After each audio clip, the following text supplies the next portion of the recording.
গোমুখাসন খুব গুরুত্বপূর্ণ একটা যোগাসন।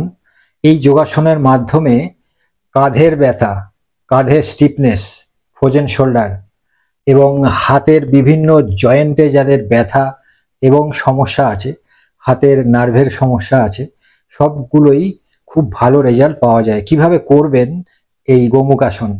প্রথমে এইভাবে বসুন, বসে একটা পা তলায় নিন, তারপরে আর একটা পা তার উপরে এইভাবে নিন।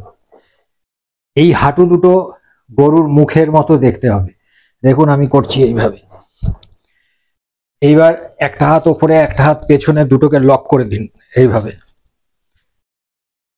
লক করে দিয়ে শিরদাঁড়াটা সোজা রাখবেন, মাথা সামনের দিকে তাকাবেন। এইভাবে 30 সেকেন্ড ধরে রাখবেন। 30 সেকেন্ড হয়ে গেল, আবার অপোজিট হাতেও, অপোজিট পায়েও এইভাবে করবেন। এই পাটাকেও নিলাম, পেছনে হাত দুটো লক করে দেবেন এইভাবে, দিয়ে 30 সেকেন্ড থাকবেন, তারপরে আবার রিল্যাক্স। পেছন দিকটা ঠিক এইভাবে দুটো হাত লক করে রাখতে হবে, লক করে মাথা সোজা করবেন, স্পাইনাল কর্ড একদম স্ট্রেট হবে।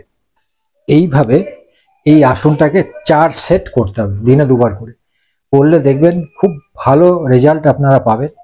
বিশেষ করে যারা ঘাড়ের ব্যথা, ঘাড়ের স্টিফনেস এবং কাঁধের ব্যথা, ফ্রোজেন শোল্ডার, এই সমস্যার সমাধান এই এক্সারসাইজের মাধ্যমে খুব ভালোভাবেই কিন্তু আপনারা পাবেন। আগে ব্যায়ামগুলো করুন, তাহলেই বুঝতে পারবেন কত সুন্দর রেজাল্ট পাওয়া যায়।